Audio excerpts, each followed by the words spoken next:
Pojem nový level vo mne na prvý posluch spôsobil trošku taký zmätok možno, lebo vo mne evokuje možno taký sklon k výkonníctvu alebo k niečomu, že čo musím urobiť preto, aby sme niečo vyrobili alebo niečo priniesli.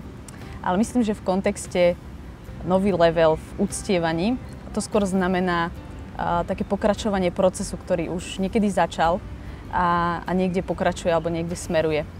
A pre mňa osobne nový level v uctievaní znamená v prvom rade uctievanie na osobnej úrovni a v osobnej modlitbe, kde posunúť sa niekam ďalej znamená budovať vzťah s Bohom a zažiť s ním niečo nové. A ja osobne mám takú skúsenosť, že vždy, keď som prežila s Bohom niečo nové, napríklad, že mi bolo odpustené alebo že som zažila nejaké uzdravenie alebo oslobodenie, tak sa to veľmi odrazilo aj v mojom uctievaní. Že zrazu to uctievanie bolo už o niečom inom. Bolo plnšie alebo bolo hĺbšie jednoznačne. Čiže osobná úroveň v uctievaní alebo nový level na osobnej úrovni pre mňa znamená prehlbenie vzťahu s Bohom. A to veľmi súvisí aj so spoločnou modlitbou alebo so spoločnou chválou a spoločným uctievaním. Že ak každý jeden z nás bude budovať vzťah s Bohom a bude prehlbovať vzťah s Bohom, tak aj naša spoločná chvála sa bude posúvať stále na novú a novú úroveň. Čiže myslím si, že nový level v uctievaní veľmi súvisí aj s tým, čo Pán Ježiš hovoril učeníkom, alebo keď povolával rybárov, že zatiahnite na hlbinu. A oni keď zatiahli na hlbinu, tak práve vtedy vylovili oveľa viacej rýb. Čiže paradoxne ísť na nový level alebo ísť vyššie znamená pre mňa ísť hlbšie. Ísť hlbšie vo vzťahu s Bohom, v neustálom možno smede, mať smed po tom, že je stále niečo viac, je stále čo objavovať, je stále čo nachádzať vo vzťahu s Bohom. A nový level v uctievaní možno na úrovni Slovenska, alebo ako to možno teraz vidím, je, že ideme ďalej, ako Božie slovo hovorí, že zo slavy do slavy. Tak ja vidím, že v tých možno 90. rokoch to bola taká vlna uctievania, kedy všetci vstupovali úplne v takej úplnej vydanosti a odovzdanosti do uctievania, do chvály.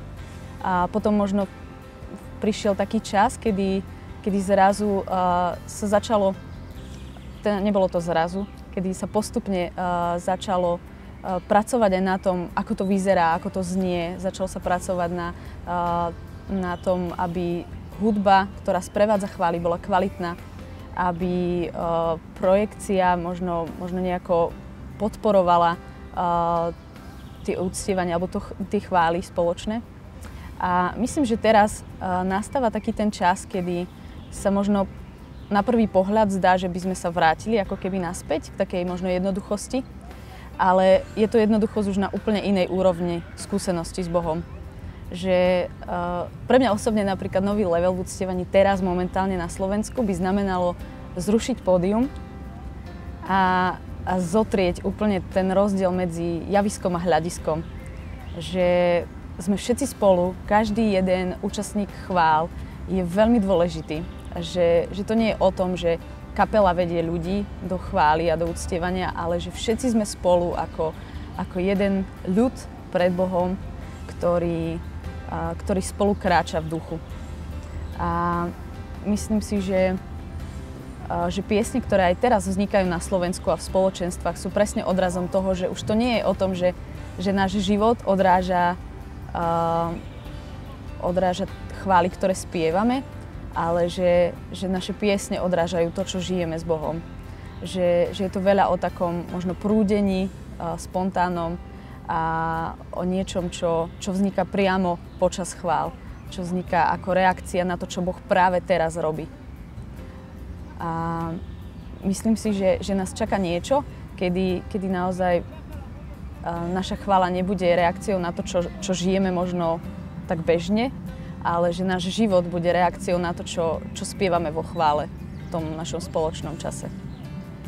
A myslím, že je taká taká postupnosť od tej hĺbky po ten nový level v tom, že v intimite nachádzame identitu a tá identita sa preklapa potom do integrity, ktorá zasahuje všetko, čo robíme. Vrátane uctievania, vrátane vzťahov, vrátane našej práce, všetkého, čo robíme.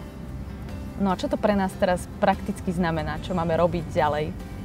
A určite neprestaňme budovať osobný vzťah s Bohom, osobnú hĺbku, ktorá sa potom pretaví do uctievania v spoločných chválach.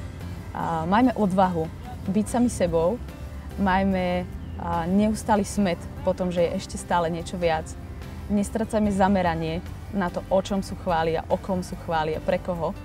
A takisto nestracajme trpezlivosť s tým, že sme na ceste všetci a že je to proces, kedy kráčame zo slavy do slavy.